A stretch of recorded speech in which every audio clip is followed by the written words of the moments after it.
नमस्कार दोस्तों, आप सभी को अपने YouTube चैनल साइंस हब 274 में स्वागत है। तो आज हम लोग पढ़ने वाले हैं 10th क्लास के हिंदी।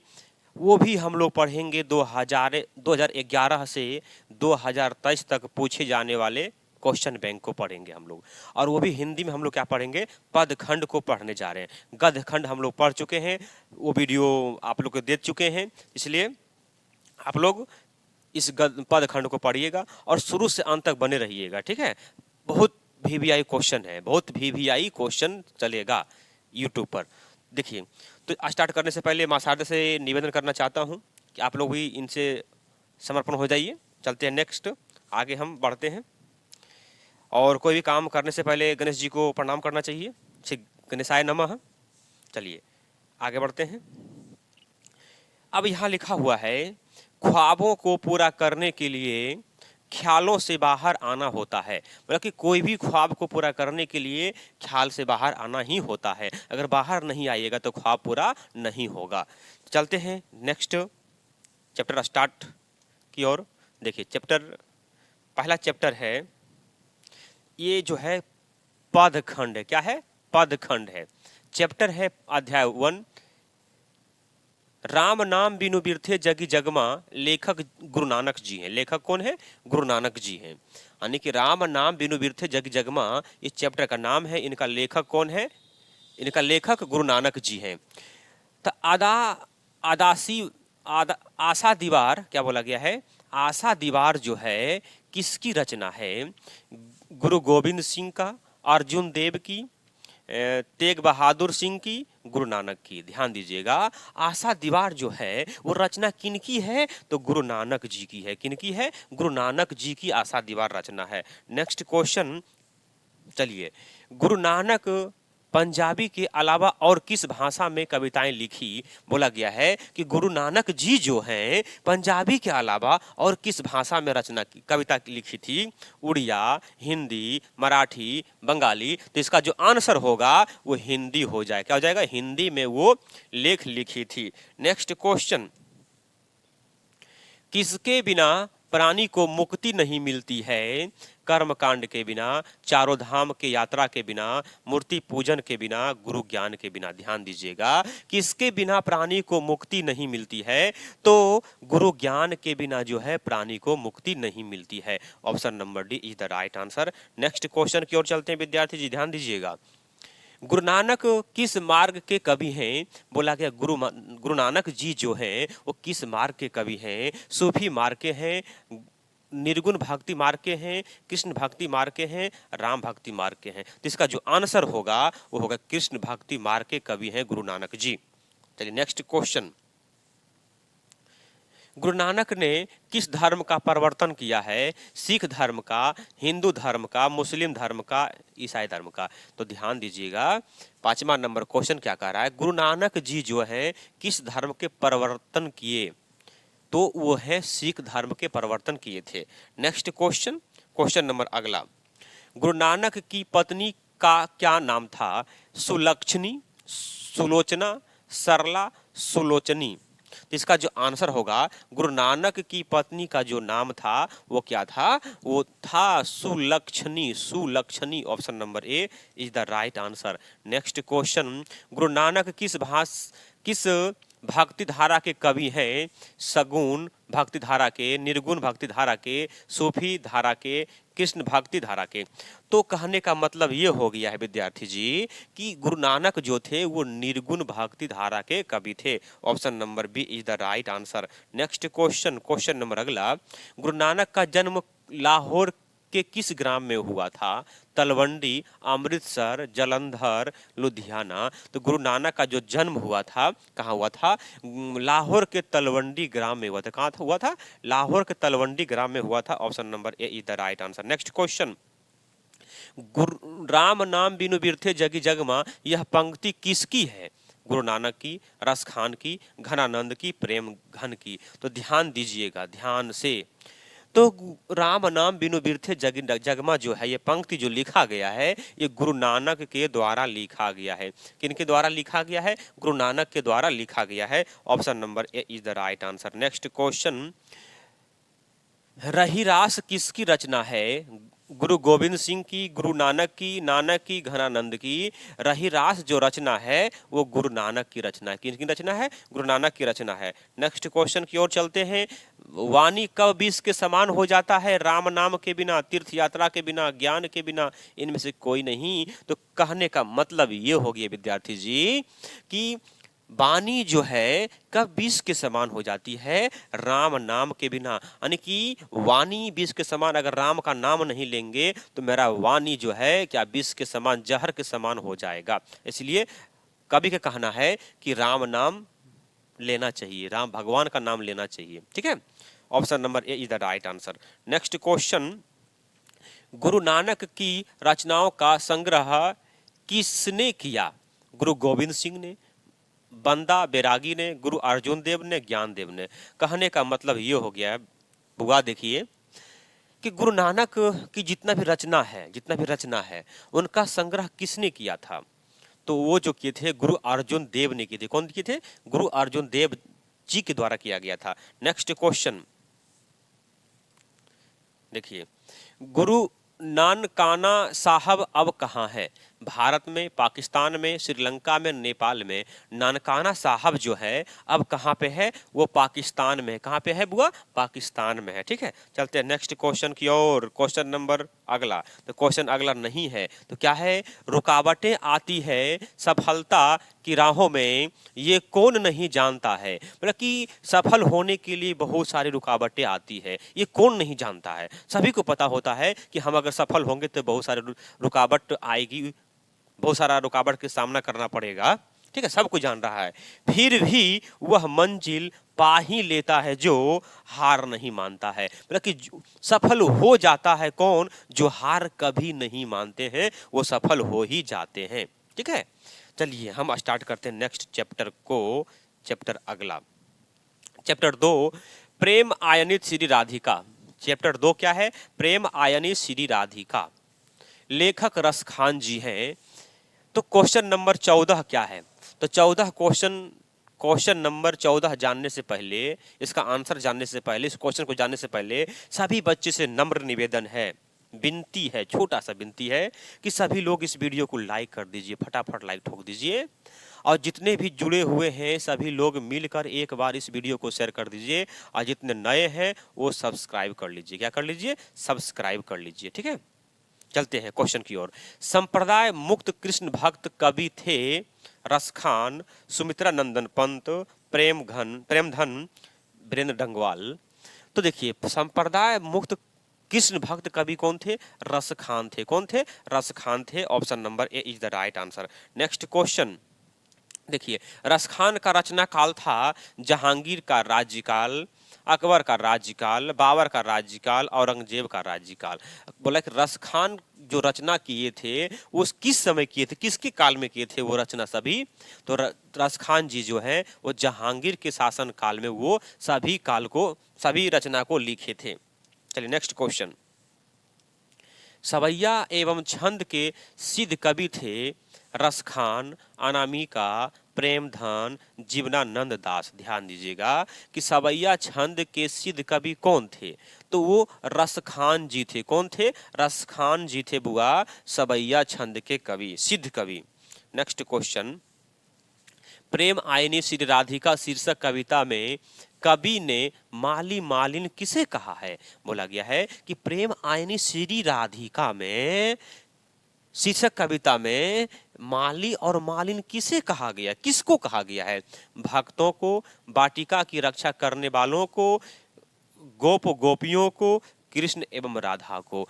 तो इस शीर्षक कविता में किसको कहा गया माली मालिन? तो श्री कृष्ण राधा को। किसको? श्री कृष्ण राधा को कहा गया है। Option number D is the right answer. Next question, question number अगला देखिए, इन मुसलमान हरिजन पे कोटि हिंदू वारिये किसने कहा था? मतलब कि इन मुसलमान हरिजन पे कोटि वारिये, हिंदू वारिये किसने कहा था?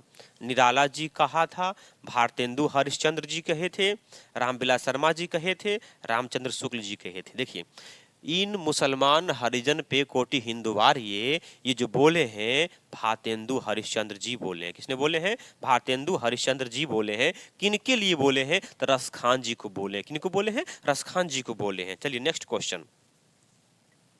रसखान दिल्ली से कहाँ चले गए? हरियाणा, पंजाब, वज्रभूमि, वाराणसी। तो कहने का मतलब ये हुआ कि रसखान जी जो हैं दिल्ली से वज्रभूमि चले गए। कहाँ चले गए? वज्रभूमि चले गए। Option number C is the right answer. Next question. Raskhan की कृति है प्रेम वाटिका, दोहा कोश, मृच्छकटिकम, पृथ्वीराज रासो। तो रसखान की जो कृति है वो कृति है क्या? वो है प्रेम वाटिका। वो क्या है? प्रेम वाटिका जो है रसखान की कृति है। Next question. रसखान किस प्रकार की रचना में सिद्ध थे? दोहा, सोरठ, कवित, सवैया छंद। तो रसखान जी जो थे वो सवैया छंद में प्रसिद्ध थे। सवैया छंद के रचना के लिए प्रसिद्ध थे। Next question. सुजान रसखान के रचनाकार हैं घनानंद, रसखान, प्रेमधन, अज्ञय। बोला गया है सुजान रसखान के जो रचनाकार हैं वो कौन थे? वो रसखान जी थे। कौन थे? रसखान जी के द्वारा सुजान रसखान लिखा गया है। Next question. कवि रसखान किस राजवंश में उत्पन्न हुए थे? मुगल राजवंश में, पठान राजवंश में, क्षत्रिय राजवंश में, लौदी राजवंश में। तो कवि रसखान किस राजवंश में उत्पन्न हुए ये बोला गया है। यानी कि उसका जो राजवंश था वो राजवंश का नाम क्या था? तो पठान राजवंश था। क्या था? पठान राजवंश में रसखान की जन्म हुई थी। Next question. प्रीतम नंद किशोर जा दिन ते नयनिये लगियो मन, पावन चितचोर पलक ओट नहीं करी सको। यह पंक्ति किस कविता से ली गई है? हमारी नींद से, स्वदेशी से, प्रेम आयनी श्री राधिका से, अक्षर ज्ञान से। तो बोला कि ये जो पंक्ति लिखा गया है ये पंक्ति कहाँ से लिया गया है, कहाँ से उठाया गया है? तो ये पंक्ति जो है प्रेम आयनी श्री राधिका से लिया गया है। Option number C is the right answer. Next question. कवि रसखान किसके परम भक्त थे?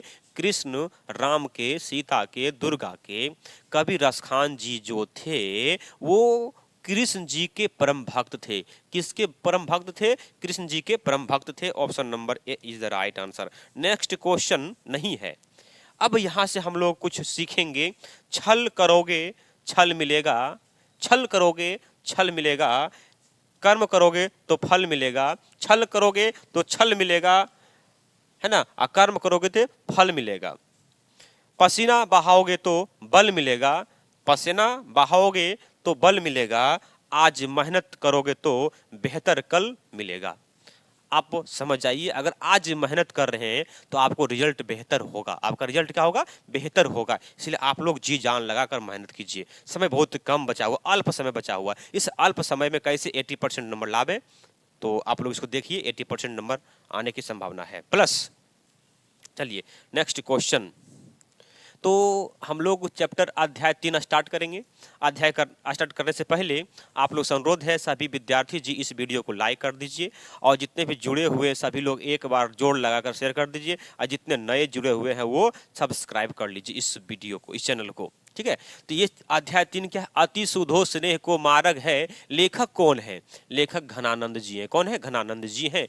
प्रेम आयनी श्री राधिका शीर्षक छंद किस ग्रंथ से संकलित है? बोला गया है कि ये तो पहला चैप्टर है, दूसरा चैप्टर का ही है। चलिए कोई बात नहीं है, चल दे दिया इसमें। तो ये किस छंद माने किस ग्रंथ से लिया गया है? प्रेम वाटिका, सुजान रसखान, रसखान रचनावली से इनमें से कोई नहीं। तो इसको जो लिया गया है प्रेम वाटिका से लिया गया। किससे लिया गया है? प्रेम वाटिका से लिया गया है। Next question. वियोग में सच्चा प्रेमी जो वेदना सहता है उसके चित्त में जो विभिन्न तरंगें उठती है का चित्रण क्या है?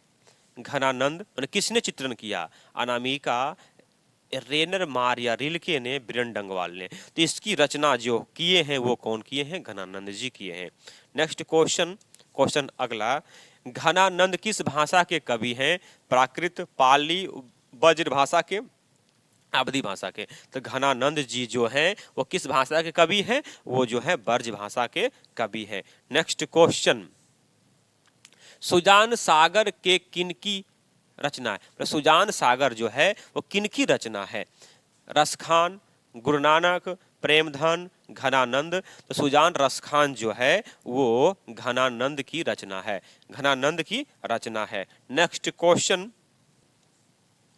अति सुधो स्नेह को मार्ग है, छंद के रचनाकार कौन है? गुरु नानक, प्रेमधन, रसखान, घनानंद। तो इनका जो रचनाकारक जो है वो घनानंद जी है। नेक्स्ट क्वेश्चन, नादिर शाह ने किस कवि का वध किया था? रसखान, घनानंद, प्रेमधन, गुरु नानक। बोला कि नादिर शाह के सैनिक ने, नादिर शाह ने किस कवि का वध करवाया था? वो थे घनानंद जी का वध करवाया था। नेक्स्ट क्वेश्चन, घनानंद किसके द्वारा मारे गए थे? शिष्य के, राजा के, दूसरे कवि के, नादिर शाह के सैनिक के द्वारा। देखिए, तो घनानंद को जो मारा गया, किन के द्वारा मारा गया? वो नादिर शाह के सैनिक के द्वारा मारा गया था। नेक्स्ट क्वेश्चन, ओ असुवादिनी, ओ असुवादिनी ले वर्षो कौन कहते हैं? रसकान, गुरु नानक, घनानंद, दिनकर।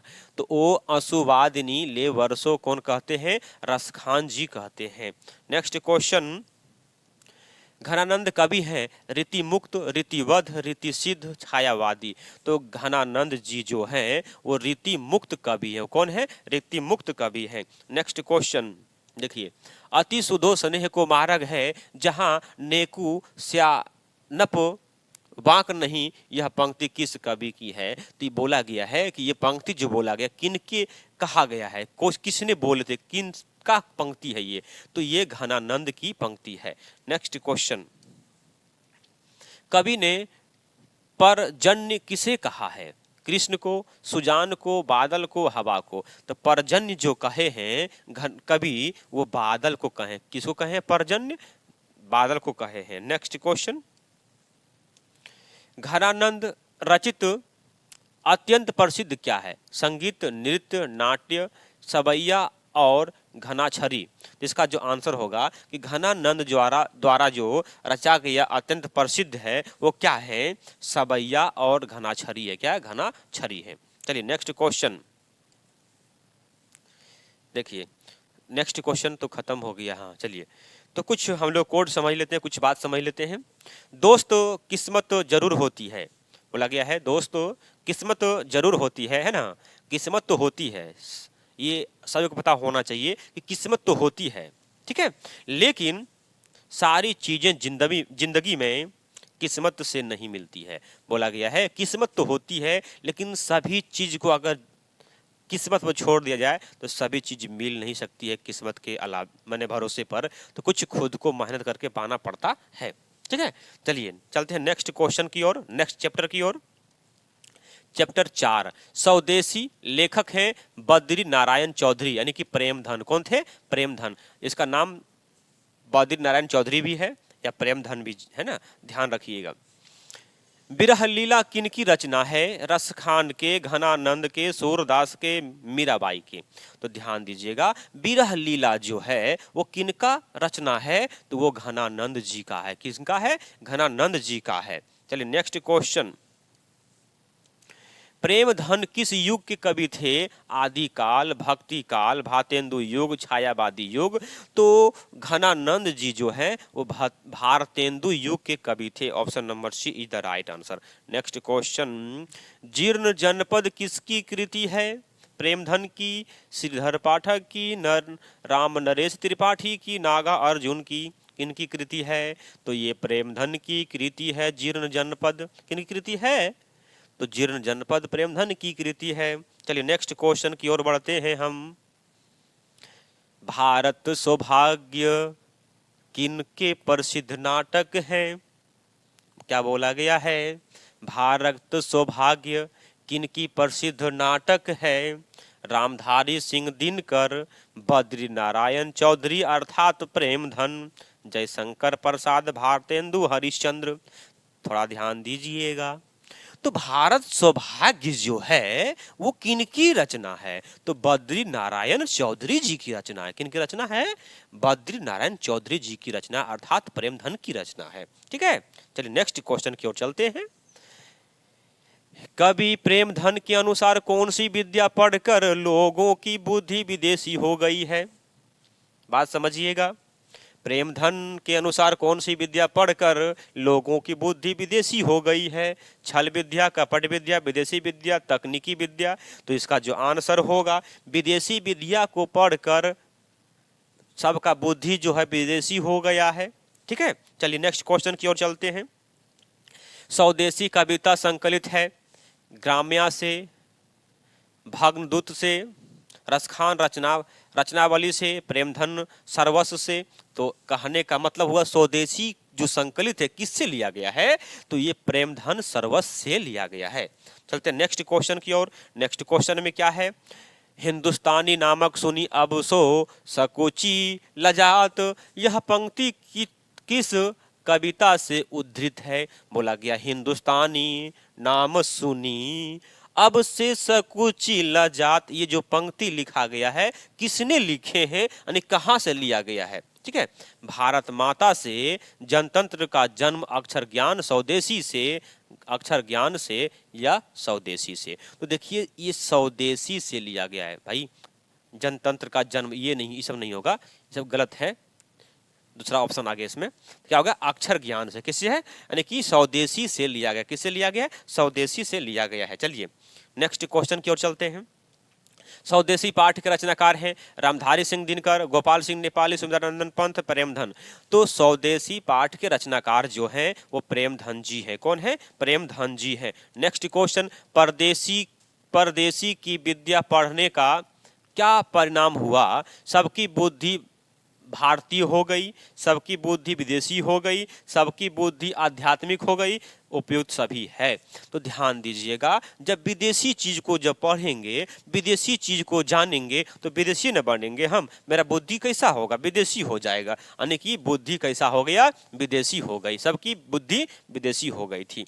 नेक्स्ट क्वेश्चन, प्रेमधन की रचनाएं किन नाम से संग्रहित है? सर्वस्व सरिता, प्रेमधन काव्य, प्रेमधन सर्वस्व, प्रेमधन साहित्य। इसका जो आंसर होगा प्रेमधन की जितना भी रचना है सबको जो संग्रह किया गया वो किस नाम से? प्रेमधन सर्वस्व नाम से संग्रह किया गया है, सभी को एक में।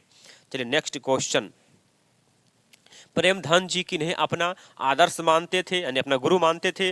कबीर को, तुलसीदास को, रविंद्रनाथ टैगोर को, भारतेंदु हरिश्चंद्र को। ध्यान दीजिएगा, प्रेमधन जी जो हैं अपने भारतेंदु हरिश्चंद्र को अपने गुरु मानते थे। चलते हैं नेक्स्ट क्वेश्चन की ओर विद्यार्थी जी। देखिए नेक्स्ट क्वेश्चन, प्रयाग रामगमन शीर्षक नाटक किसकी रचना है? घनानंद की, अनामिका की, बीरेन डंगवाल की, बद्री नारायण चौधरी प्रेमधन की। तो इसका जो आंसर हो जाएगा यही हो जाएगा option number D, Badri Narayan Chaudhary ji Premghan का लिखा हुआ क्या है? प्रयाग रामगमन। चलते हैं नेक्स्ट क्वेश्चन की ओर। देखिए नेक्स्ट क्वेश्चन में क्या है?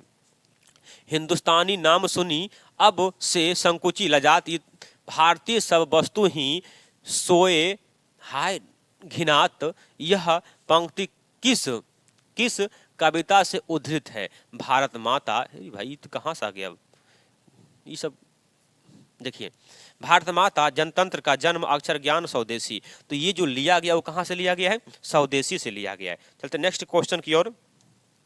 तो क्वेश्चन तो नहीं है, हम लोग कुछ समझेंगे इस जगह।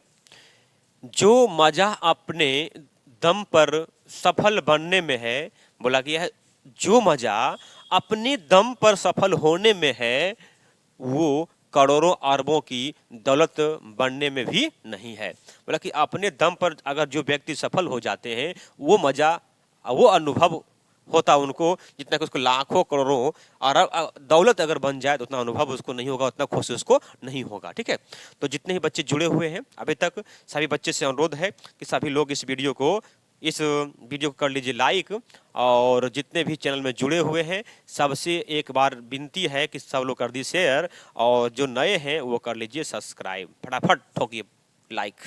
ठीक है, और सभी लोग कमेंट बॉक्स में आंसर ही लिखें, अदर चीज नहीं लिखें। ठीक है, अदर चीज कमेंट में नहीं लिखें, आंसर ही लिखें प्लीज। तो पांचवा अध्याय है भारत माता। लेखक सुमित्रा नंदन पंत जी हैं। पंत जी का जन्म कब हुआ था? 1899 में, 1900 ईस्वी में, 1901 ईस्वी में, 1902 ईस्वी में। ध्यान दीजिएगा, तो पंत जी का जो जन्म हुआ था वो 1900 ईस्वी में हुआ था। कब हुआ था? 1900 ईस्वी में हुआ था। चलते नेक्स्ट क्वेश्चन की ओर। देखिए, सुमित्रा नंदन पंत के अनुसार भारत माता किसकी मूर्ति है?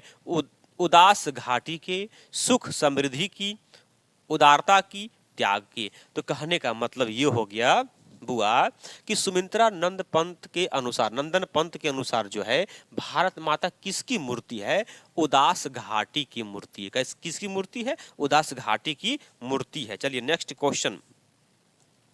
सफल आज उसका संयम नियम पीला अहिंसा संतन्य शुद्धतम प्रस्तुत पंक्ति किस कविता की है? ध्यान दीजिएगा, स्वदेशी की है, भारत माता की है, जनतंत्र का जन्म की है, हिरोशिमा की है। ध्यान दीजिएगा, ये जो सफल आज उसका संयम नियम पीला अहिंसा सतन्य शुद्धोत्तम ये जो लिखा गया है ये पंक्ति कहाँ से लिया गया है? तो ये भारत माता चैप्टर से लिया गया। कहाँ से लिया गया है?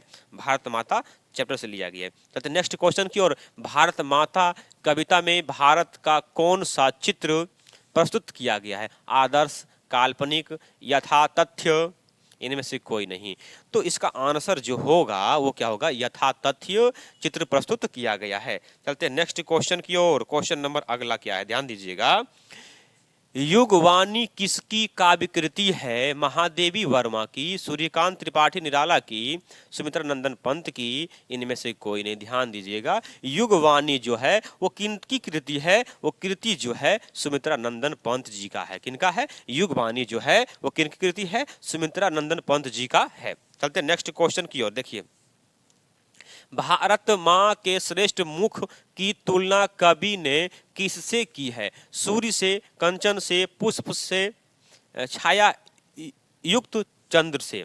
इसका जो आंसर होगा वो क्या हो जाएगा? छाया युक्त चंद्र से हो जाएगा। Next question.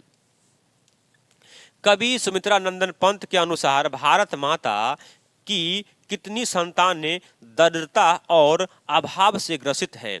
30 करोड़, 10 करोड़, 20 करोड़, 50 करोड़। इसका जो आंसर होगा कि कवि सुमित्रा नंदन पंत के अनुसार जो है भारत माता के संतान कितने दरिद्रता और अभाव से ग्रसित हैं? वो 30 करोड़ जनता है। 30 करोड़ है उसका संतानें जो है दरिद्र और अभाव से ग्रसित हैं। चलते नेक्स्ट क्वेश्चन की ओर।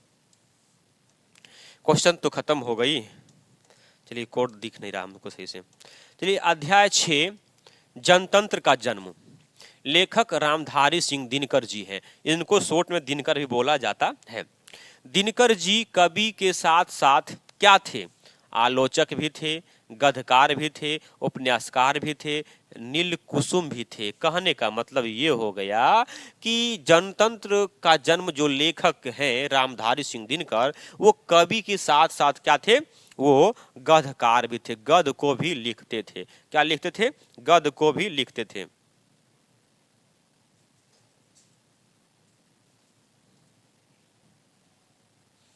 तो देखिए नेक्स्ट क्वेश्चन ये है, सदियों की ठंडे बुझी राख सुगबुगा उठी, मिट्टी सोने का ताज पहन इठलाती है, किस कविता की पंक्ति है? भारत माता, स्वदेशी, हिरोशिमा, जनतंत्र का जन्म। इसका जो आंसर होगा वो क्या होगा? ये आंसर जो होगा इसका जो आंसर होगा वो क्या होगा? ध्यान दीजिएगा, यानी सर्दियों की ठंडे बुझी राख सुगबुगा उठी, मिट्टी सोने का ताज पहन इठलाती है, यह जो है किस कविता की पंक्ति? जनतंत्र का जन्म से लिया गया है। कहां से लिया गया है? जनतंत्र का जन्म से लिया गया है। Next question. रामधारी सिंह दिनकर कहाँ के रहने वाले थे? उत्तर प्रदेश, मध्य प्रदेश, राजस्थान, बिहार। तो रामधारी सिंह दिनकर जो रहने वाले थे वो कहाँ के रहने वाले थे? बिहार के रहने वाले थे। Next question. जनतंत्र का जन्म शीर्षक कविता के लेखक कौन थे? कुंवर नारायण, सुमित्रा नंदन पंत, अज्ञेय, रामधारी सिंह दिनकर। इसका जो आंसर हो जाएगा रामधारी सिंह दिनकर हो जाएगा। चलिए नेक्स्ट क्वेश्चन की ओर चलते हैं। नेक्स्ट क्वेश्चन ये है, दिनकर जी को किस रचना पर ज्ञानपीठ पुरस्कार मिला था? प्राणभंग, रसीम रथी, उर्वशी, नीलकुसुम। तो बोला गया है कि दिनकर जी को किस रचना पर जो है ज्ञानपीठ पुरस्कार मिला था? जो मिला था वो उर्वशी पर मिला था। किन पर मिला था? उर्वशी का लेख करने के बाद दिनकर जी को ज्ञानपीठ पुरस्कार दिया गया था। तो नेक्स्ट क्वेश्चन की ओर देखिए, दिनकर जी का जन्म किस जिले में हुआ? जमुई जिला में, मुजफ्फरपुर जिला में, बेगूसराय जिला में, सीतामढ़ी जिला में। ध्यान दीजिएगा, तो दिनकर जी का जो जन्म हुआ वो किस जिला में हुआ? तो बेगूसराय जिला में हुआ था। कहाँ पे हुआ था? बेगूसराय जिला में। वो बिहार का एक बेगूसराय जिला है, वहां पे हुआ था इनका जन्म।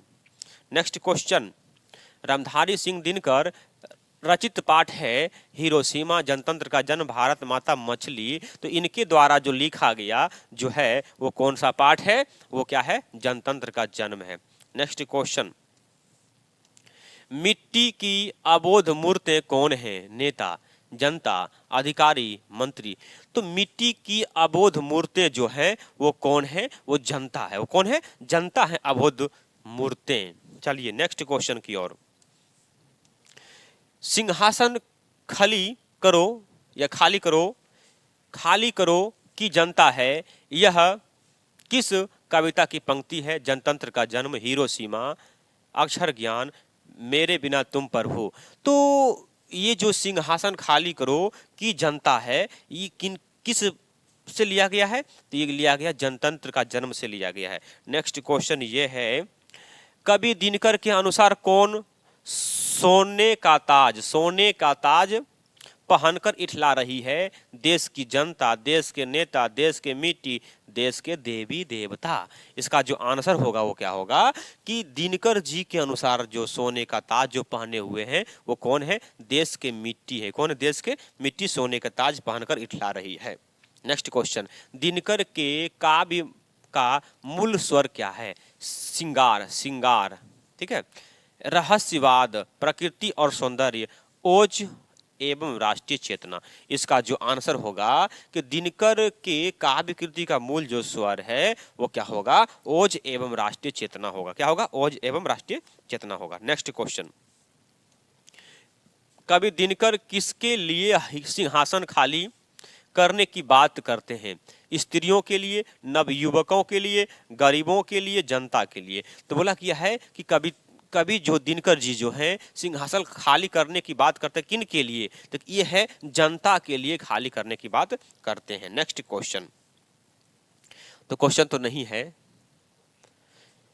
चलिए आगे बढ़ो हर मंजिल को पाने की चाह में, आगे बढ़ो हर मंजिल को पाने की चाह में, बिना मुश्किलें के तो कैसे होगी तुम्हारी कामयाबी, मैं कामयाबी में तैयार रहो हर संघर्ष के लिए, क्योंकि तुम्हारी मेहनत कभी बेकार नहीं जाएगी। ठीक है, चलिए नेक्स्ट क्वेश्चन, यानी मेहनत करते रहो तो बेकार आपकी मेहनत नहीं जाएगी। जितने ही बच्चे अभी तक जुड़े हुए हैं एक बार प्लीज इस वीडियो को लाइक कर लीजिए, और जितने भी जुड़े हुए हैं एक बार जोड़ लगाकर शेयर कर दीजिए प्लीज, और जितने नए हैं वो चैनल को सब्सक्राइब कर लीजिएगा अगर सेशन अच्छा लग रहा है तो, अगर नहीं लग रहा तो आपकी मर्जी। ठीक है, चलिए तो क्वेश्चन हम अध्याय 7 को स्टार्ट करते हैं। हिरोशिमा, जिनका लेखक है सच्चिदानंद हीरानंद वासायन अज्ञेय, यानी शॉर्ट में बोलेंगे अज्ञेय। ठीक ना। उगते हुए सूरज का देश किसे कहा जाता है? Japan, Nepal, Bhutan, Iran. तो उगते हुए सूरज का देश, सूर्य का देश जापान को कहा जाता है। किसको? जापान को कहा जाता है। नेक्स्ट क्वेश्चन, नदी के द्वीप किस कवि की रचना है? रामधारी सिंह दिनकर, सुमित्रानंदन पंत, कुंवर नारायण अज्ञेय जी। तो नदी के द्वीप जो है ये किन कवि की रचना है? ये अज्ञेय जी की रचना है। चलिए नेक्स्ट क्वेश्चन, हिरोशिमा किस देश में है? अमेरिका में, यूरोप में, भारत में, जापान में। तो हिरोशिमा जो है वो कहाँ पे है? जापान में है। कहाँ पे है? जापान में है बुआ। ये कहाँ पे है बुआ? जापान में है। तार सप्तक का संपादन थे प्रयोगवादी कवि कौन थे? जयशंकर प्रसाद, महादेवी वर्मा, राम इकबाल सिंह ने, अज्ञे जी ने। तो तार सप्तक की जो संपादक जो थे वो कौन थे? अज्ञे जी थे। कौन थे? अज्ञे जी थे। नेक्स्ट क्वेश्चन, दुर्दांत मानवीय विभीषिका का चित्रण करने वाली कविता है। दुर्दांत मानवीय विभीषिका का चित्रण करने वाली जो कविता है वो क्या है? एक वृक्ष की हत्या है, अक्षर ज्ञान है, हिरोशिमा है, या जनतंत्र का जन्म है। जिसका जो आंसर होगा हिरोशिमा जो है दुर्दांत मानवीय विभीषिका का चित्रण करने वाली कविता है। नेक्स्ट क्वेश्चन, हिंदी कविता में प्रयोगवाद का सूत्रपात किया। महादेवी वर्मा, राम इकबाल सिंह, रामधारी सिंह दिनकर, अज्ञे जी। तो हिंदी कविता में प्रयोगवाद का सूत्रपात किसने की थी? तो ये करने वाले कौन है? अज्ञे जी हैं। कौन है? अज्ञे जी करने वाले हैं। नेक्स्ट क्वेश्चन की ओर चलते हैं। द्वितीय विश्व युद्ध में परमाणु बम कहाँ गिराया गया था? जापान पर, इंग्लैंड पर, फ्रांस पर, वहीं पर। कहने का मतलब ये हुआ कि द्वितीय विश्व युद्ध में जो है परमाणु जो बम गिराया गया, कहाँ गिराया गया? जापान पर। जापान के हिरोशिमा और नागासाकी पर गिराया गया था 6 अगस्त और 9 अगस्त को। तो नेक्स्ट क्वेश्चन, अज्ञे का पूरा नाम है कुमार अज्ञे, सच्चिदानंद हीरानंद वात्स्यायन अज्ञे, डॉक्टर हीरानंद अज्ञे, वात्स्यायन कुमार अज्ञे। तो इसका जो आंसर होगा अज्ञे जी का जो पूरा नाम है वो क्या है? सच्चिदानंद हीरानंद वात्स्यायन अज्ञे है। Option number B is the right answer. चलिए, अज्ञे का जन्म कब हुआ था? 7 मार्च 1911 को, 9 मार्च 1913 को, 11 मार्च 1915 को, 13 मार्च 1917 को। तो अज्ञे का जो जन्म हुआ था वो कब हुआ था? वो 7 मार्च 1911 को हुआ था। चलते हैं नेक्स्ट क्वेश्चन की ओर। देखिए, हिरोशिमा कविता किसका चित्रण करती है? प्राचीन सभ्यता की खुशहाली का, आधुनिक सभ्यता के विकास का, प्राचीन सभ्यता की मानवीय विभीषिका का, आधुनिक सभ्यता के दुर्दांत मानवीय विभीषिका का। तो इसका जो आंसर होगा, बोला गया कविता हिरोशिमा किसका चित्रण करती है? तो देखिए, हिरोशिमा पर परमाणु बम गिराया गया था तो क्या दुर्दशा हो गया, वहां पे क्या हो गया? बहुत सारा बेकार हो गया चीज। यानी कि आधुनिक सभ्यता की दुर्दांत मानवीय विभीषिका का वो दर्शाती है। चलिए next question, option number D. देखिए, अज्ञे के पिता का नाम क्या है? डॉक्टर कृत्यानंद शास्त्री, वात्स्यायन शास्त्री, सच्चिदानंद शास्त्री, डॉक्टर हीरानंद शास्त्री। तो इनका पिता का जो नाम है वो क्या है? तो उनका पिता का नाम क्या है? डॉक्टर हीरानंद शास्त्री जी हैं। क्या है? डॉक्टर हीरानंद शास्त्री जी हैं। चलिए नेक्स्ट क्वेश्चन की ओर चलते हैं विद्यार्थी जी। देखिए, धूप बरसी पर अंतरिक्ष से नहीं फटी, कुआं से, 10 दिशाओं से, मिट्टी से, आसमान से। बोला धूप बरसी पर अंतरिक्ष से नहीं फटी। तो इसका जो आंसर होगा वो क्या हो जाएगा? मिट्टी से नहीं फटी। कहां से नहीं फटी? मिट्टी से नहीं फटी। नेक्स्ट क्वेश्चन ये है, ध्यान दीजिएगा। शेखर एक जीवनी उपन्यास किसकी रचना है? रामधारी सिंह दिनकर की, सुमित्रा नंदन पंत की, कुंवर नारायण की, अज्ञे जी की। तो इसका जो शेखर एक जीवनी जो उपन्यास लिखा गया है ये किनकी रचना है? ये अज्ञे जी की रचना है। किनकी रचना है? अज्ञे जी की रचना है। नेक्स्ट क्वेश्चन की ओर चलते हैं। ये क्वेश्चन खत्म हो गया। ख्वाहिशों का मोहल्ला बहुत लंबा हो जाता है, ख्वाहिशों का मोहल्ला बहुत लंबा होता है, बेहतर है हम जरूरतों की गली में मुड़ जाएं। यानी कि हमको जो जरूरत है उसी गली में आप मुड़ जाएं, अच्छी हो गया। चलिए नेक्स्ट क्वेश्चन, अध्याय 8, एक वृक्ष की हत्या। लेखक कुंवर नारायण जी हैं। एक वृक्ष की हत्या शीर्षक कविता में वृक्ष की सूखी डाली किसकी तरह थी? बीमार आदमी की तरह थी, राइफल की तरह थी, कमजोर आदमी की तरह थी, थके हुए आदमी की तरह थी। तो वृक्ष की एक हत्या में जो है वृक्ष की सूखी डाली जो है वो किसकी तरह थी? तो एक राइफल की तरह थी। किसकी तरह थी? एक राइफल की तरह थी। Option number B is the right answer. Kunwar Narayan कवि हैं ग्राम संवेदना के, नगर संवेदना के, ममत्व संवेदना के, पितृत्व संवेदना के। तो कुंवर नारायण जी जो हैं वो जो है नगर संवेदना के कवि थे। कौन थे? नगर संवेदना के कवि थे। नेक्स्ट क्वेश्चन देखिए, एक वृक्ष की हत्या किस कविता संग्रह से संकलित है? दुष्चक्र में, अस्पष्टता, इन दिनों, सदानीरा, ग्राम्य।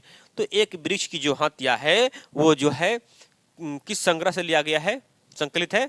तो इन दिनों से लिया गया है, इन दिनों से लिया गया है। ध्यान से देखिए, दूर से ही ललकारता कौन, मैं जवाब सेता दोस्त, यह पंक्ति किस,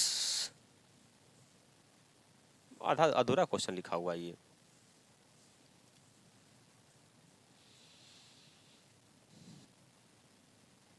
देखिए 86 नंबर क्वेश्चन ये है, ध्यान दीजिएगा कि दूर से ही ललकारता कौन, मैं जवाब देता दोस्त, यह पंक्ति किस पाठ से लिया गया, किस पाठ से लिया गया है। एक वृक्ष की हत्या से, स्वदेशी से, भारत माता से, हमारी नींद से। तो ये जो लिखा गया कहाँ से लिखा गया है, एक वृक्ष की हत्या से लिया, कहाँ से लिया गया है, एक वृक्ष की हत्या से लिया गया है। चलते नेक्स्ट क्वेश्चन की ओर। नेक्स्ट क्वेश्चन में क्या है, एक वृक्ष की हत्या शीर्षक कविता में शहर को बचाना है किससे, गंदगी से, भ्रष्टाचार से, नादिरों से, शोरगुल से। ध्यान दीजिएगा कि एक वृक्ष की हत्या में जो कहा गया है कि शहर को बचाना है किससे, नादिरों से, यानी नाला होने से बचाना है, नादिरों से बचाना है ना। चलिए नेक्स्ट क्वेश्चन ये है, चक्रव्यूह के रचनाकार हैं कुंवर नारायण, नागा अर्जुन, कर्मवीर भारती, नरेंद्र शर्मा। तो चक्रव्यूह जो रचनाकार हैं वो कुंवर नारायण जी हैं। चलते नेक्स्ट क्वेश्चन की और। नेक्स्ट क्वेश्चन में क्या है, ध्यान दीजिएगा, क्वेश्चन समाप्त हो गया है। पानी है मंजिलें तो राहें का होना ही होगा, कुछ पाने के लिए जिंदगी में कुछ तो खोना ही होगा, बिना संघर्ष के किसे मिलती है कामयाबी, यहाँ तब तलक तो जिंदगी को बोझ उठाना ही होगा। चलते हैं नेक्स्ट क्वेश्चन की ओर, ध्यान दीजिएगा।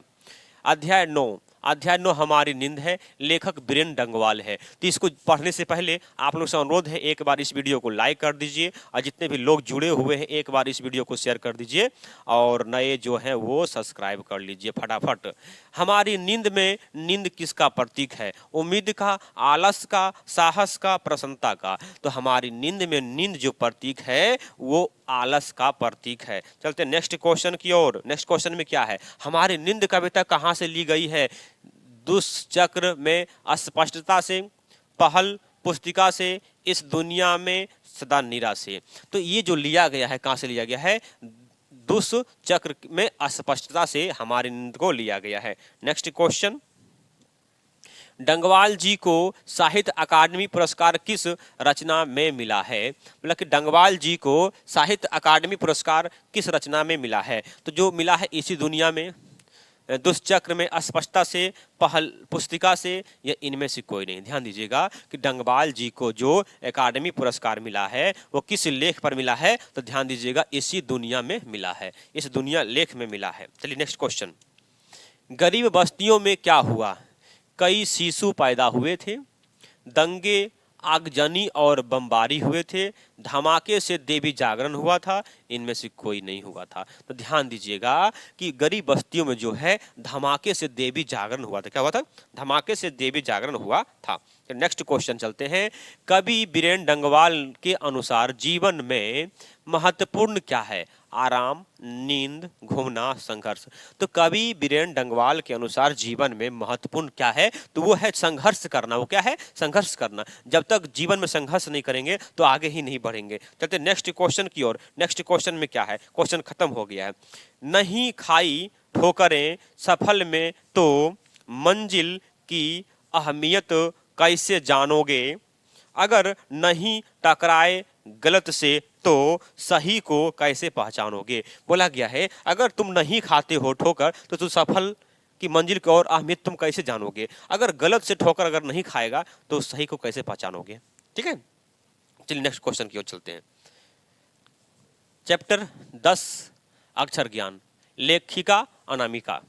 अक्षर ज्ञान शीर्षक कविता में किस मनोविज्ञान का आधार लिया गया है, स्त्री मनोविज्ञान, बाल मनोविज्ञान, वृद्ध मनोविज्ञान, किशोर मनोविज्ञान। ध्यान दीजिएगा कि इस चैप्टर में अक्षर ज्ञान में किसका मनोविज्ञान लिया गया है, बाल मनोविज्ञान को लिया गया है। किसको लिया गया है, बाल मनोविज्ञान को लिया गया है। चलते हैं नेक्स्ट क्वेश्चन की ओर। देखिए ध्यान दीजिएगा, कवियत्री अनामिका के अनुसार चौखट में क्या नहीं आंटता, खरगोश, क, घड़ा, गमला। तो कवियत्री अनामिका के अनुसार चौखट में क्या नहीं अटता है, वो जो नहीं अटता है वो क्या है, क है। क्या है, क है। चलते नेक्स्ट क्वेश्चन की ओर। नेक्स्ट क्वेश्चन ये है, अनामिका का जन्म कब हुआ? 7 अप्रैल 1959 को, 17 मई 1960 को, 17 अगस्त 1961 को, 17 सितंबर 1962 को। तो अनामिका का जन्म जो हुआ वो कब हुआ? 17 अगस्त 1961 ईस्वी को अनामिका जी का जन्म हुआ था।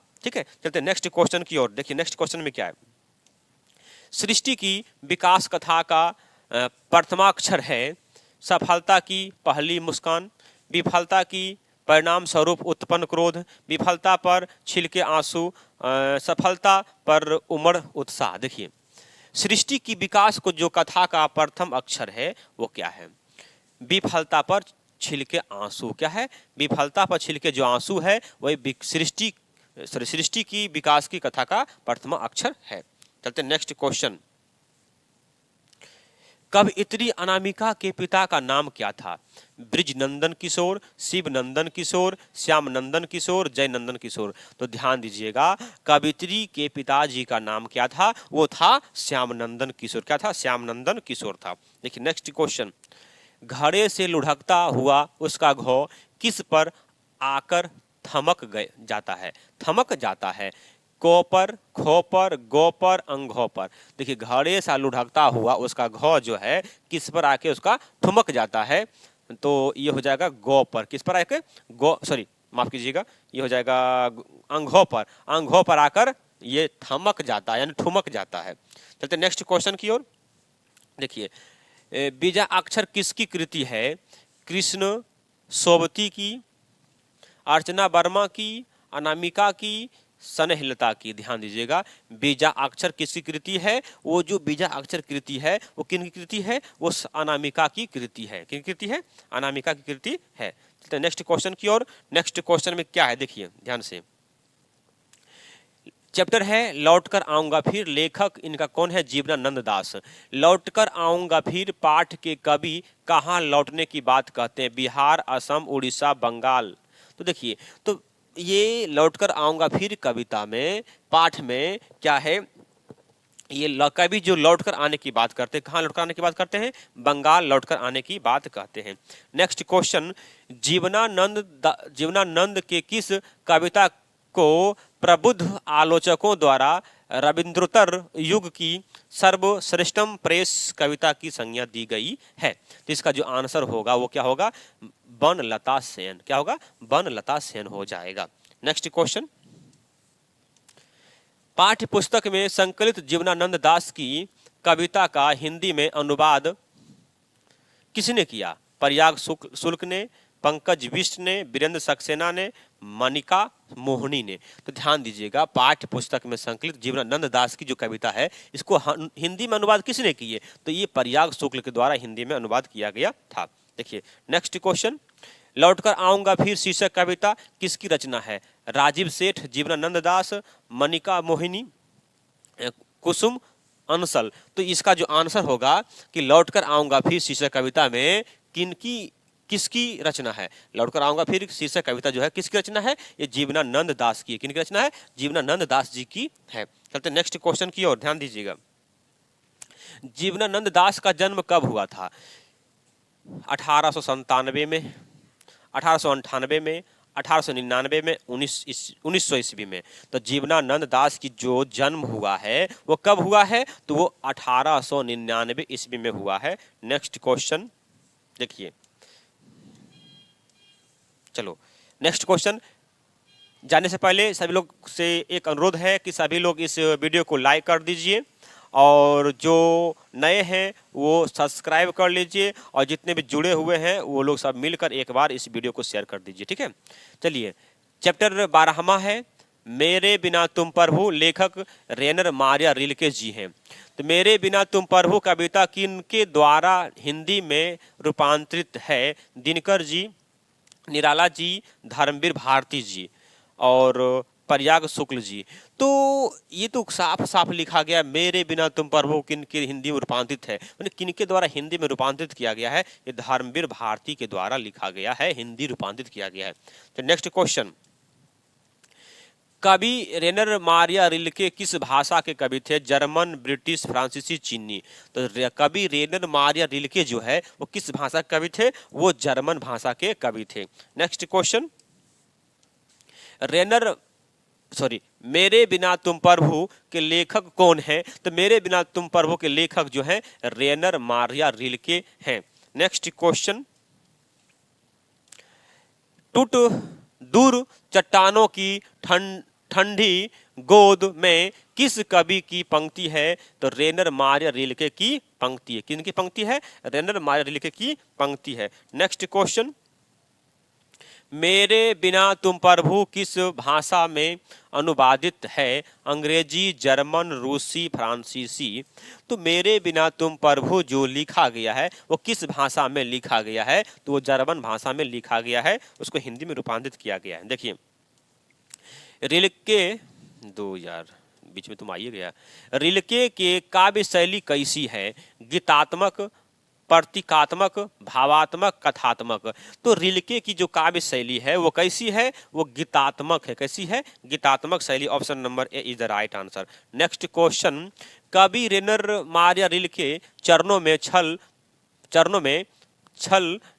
होगा छाल पड़ जाने की बात करते हैं, मानव के, पशु के, प्रभु के, नारी के। तो कवि रेनर मारिया रिल्के जो है चरणों में छाल पड़ जाने की जो बात करते हैं वो किनके करते हैं? प्रभु के चरणों में छाल पड़ जाने की बात करते हैं। चलिए नेक्स्ट क्वेश्चन, रेनर मारिया रिल्के का जन्म कहाँ हुआ? ऑस्ट्रिया में, इंग्लैंड में, फ्रांस में, स्विट्जरलैंड में। तो रेनर मारिया रिल्के का जो जन्म हुआ है वो कहाँ हुआ? ऑस्ट्रिया में हुआ था। कहाँ हुआ था? ऑस्ट्रिया में हुआ था। नेक्स्ट क्वेश्चन की ओर, और इसी के साथ मेरा चैप्टर समाप्त हो जाएगा। मेरे बिना तुम प्रभु शीर्षक कविता किस भाव की है? रौद्र, भक्ति, वीर, श्रृंगार। तो मेरे बिना प्रभु जो है शीर्षक कविता वो किस भाव की है? भक्ति भाव की है। तो इसी के साथ आज का चैप्टर समाप्त हो गया और हिंदी आप लोगों को पढ़ा दिए हैं। बच गया वर्णिका, वर्णिका को भी करा देंगे, लेकिन कल चलेगा संस्कृत। क्या चलेगा? संस्कृत चलेगा। और आप लोग से अनुरोध है कि सभी लोग 7 बजे लाइव आ जाइएगा। ये वीडियो खत्म होगा, इसके खत्म होने के बाद तुरंत लाइव चलेगा, मैथ का ऑब्जेक्टिव चलेगा। ठीक है, ऑब्जेक्टिव चलेगा। तो आप लोग को अगर अच्छा ही सेशन लगा हो तो आप लोग शेयर कर दीजिए, पूरा शेयर कीजिए, पूरे शेयर कीजिए, जितना भी टेलीग्राम ग्रुप हो, व्हाट्सएप ग्रुप हो, जो भी ग्रुप हो सब में शेयर किया कीजिए। तो फिर मिलते हैं नेक्स्ट वीडियो में, तब तक के लिए जय हिंद, जय भारत।